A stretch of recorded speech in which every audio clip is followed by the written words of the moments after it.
Gets in there for only 2, right? Yeah. He plays a double chump blocker, Glenalundra Archmage.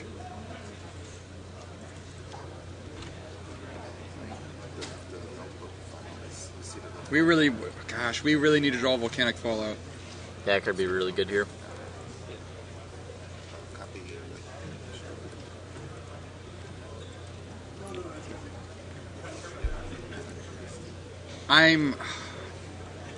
This is the same problem that I had earlier with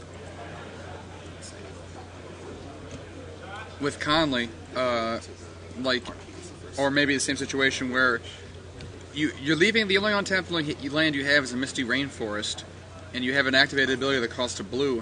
If you try cracking the fetch land, they can respond by casting their spell, and you're not going to have any mana to use Glenalundra Archmage. So I really prefer main phasing these fetch lands for the lands you're going to get anyways. Sure. So you can actually use your abilities, and they can't just blow you out with the Path to Exile.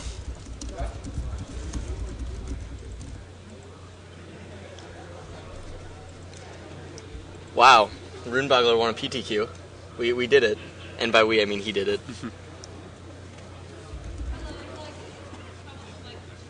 So Searing Blaze is going to get Glenalundra Archmage.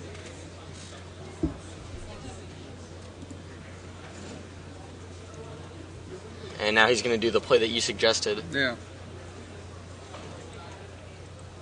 I'm actually not that big of a fan of this play. I think what he should have done was, in response to the persist ability, that actually might have been what he did. Okay. In response to persist ability, he probably, when Glenalundra was still in the graveyard, Searing Blazed, and then he spell snared. Okay, so the fairy player is empty-handed, and he just drew, what did he just draw?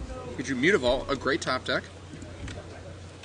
I mean, obviously it's no Smithbind Click, the best possible top deck, but it's better than another fetch land.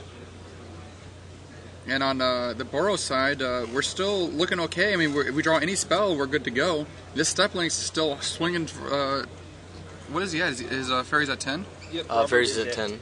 2, 4, 6.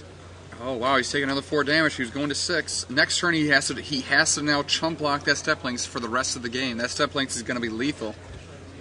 Like, this is what I love about the Boros deck. When you have cards like Step Links and Geopede in your deck, you are either drawing a land, which is 2 or 4 damage, or you're drawing a burn spell, which is 2 to 4 more damage, or 2 to 3 more damage, I should say. So he every single card he can draw is a live top deck.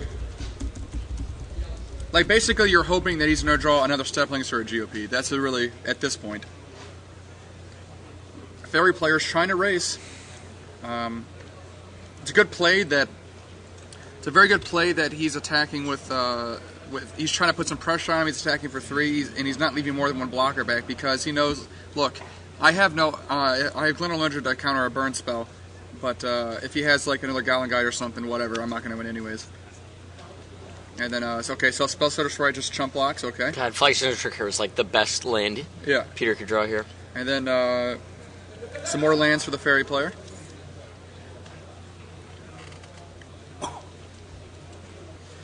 Now he's considering whether he should... Okay, so he didn't swing with the Medevoort. He's really worried now about something like a Goblin Guide, or he's worried about a removal spell, perhaps. Another Ghost Quarter. Another Ghost Quarter, gosh. I mean, think about it. This Boros deck is running 23 lands. He is super flooded. He's got 23 lands. He's got 8 lands in play. Not to mention he fetched a bunch of times, and he's still going to win this game. It's not even going to be close.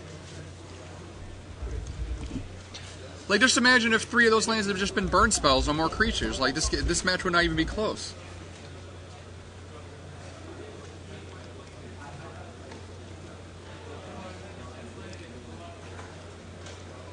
You didn't look. It wasn't that he was getting manhandled. Look, the deal is that this Step Links has been in play since turn 1, and he's played a land every single turn of the game. And some of them were fetch lands. Yep.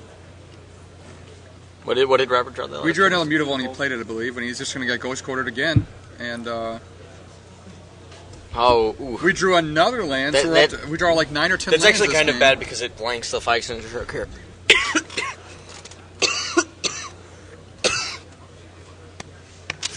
For real?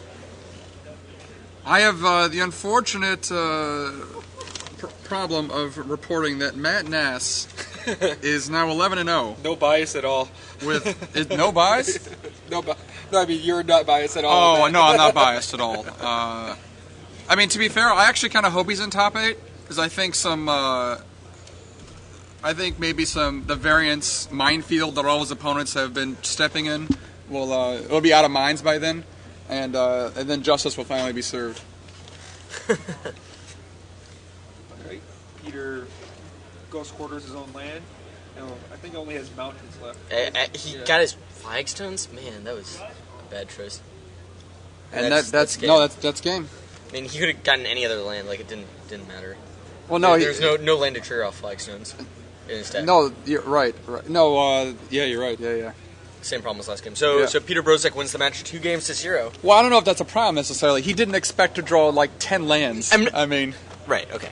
let's go over Let's go over this Boros player, Peter. He drew 5 spells, 11 lands, or 10 or 11 lands, and he won that match. Like, the deck is obviously insane.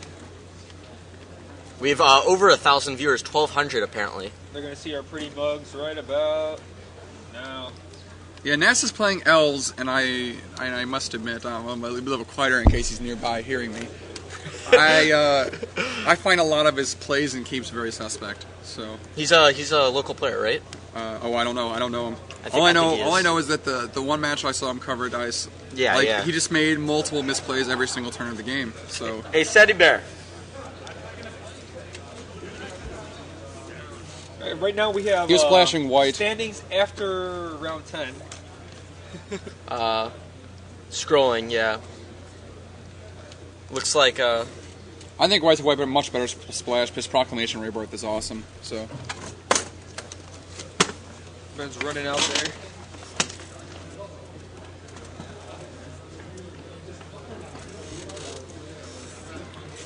Alright, so another your favorite deck of the tournament, right? The Boros deck. yeah. Now you have to understand that this Boros deck could entirely be a one tournament deck, because if that fairy player obviously had a Dark Blast at any point, the match was over instantly. Yeah. So we got the one, the only Sadie Bear. So Sid, I noticed in Game 2 last match, Yeah. I saw that you had a Verdant Catacombs and your opponent has Dark Confidant and he starts attacking and you don't have a Dryad Arbor in your deck. That is a truth fact. And you lost that game. If you had a Dryad Arbor, you would have won.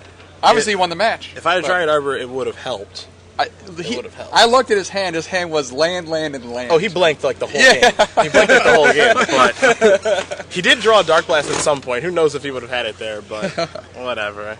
So what are you standing at right now? 10-1. 10-1. 10-1. 10-1. Running real good right now.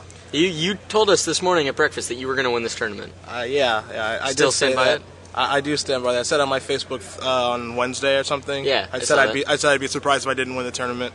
I still feel that way, actually. However conceited that may sound, exactly how I feel. I tested actual Infinite for this tournament, so 8 hours a day. 8 hours a day, 7 days a week. Magic Online, no joke. So I think I'm gonna start doing that myself. that's what happens when you can't get a job.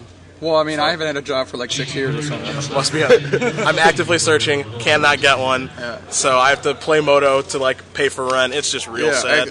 I'm looking forward to it, actually. Yeah, it's real sad, guys. This is what I should aspire to, right, when I get out of college. You don't want any part of this. Why did I even go to college? Why did I go? Went there for 5 years, spent like what, $100,000? Oh man. Yeah, can't get a job. Yeah, that's realistic. did you hear Runebogler won the PTQ? He actually took it down. Yeah, he took it down. His opponent actually scooped to him in the finals for the box. So he couldn't lose in the final. Yes. Who is Room Boggles? Kyle Buckner. Oh! I saw him, Sir Bogglesworth. That's Okay, right. sure. Yeah, he finally. I was surprised finally why you won. didn't say anything when I told you Yeah. that. Yeah, I mean, We're getting like a ton of lag, apparently. Too big for the. We've got stream. like over 1,000 people. We've got like 1,300 people watching us. Too big for the stream. So what did you just beat last round? Zoo, the bye, obviously. the bye. I wish I would have played any Zoo players ever, Yeah. basically. Mike was trying to describe the deck that you with Dark Confidence and stuff. I don't know what deck were you playing with Dark Confidence and His opponent was playing like Vampires. Gatekeeper, Yeah, he was- Dark Confidant, Extirpate, Chromax. Yeah, he's like mono black.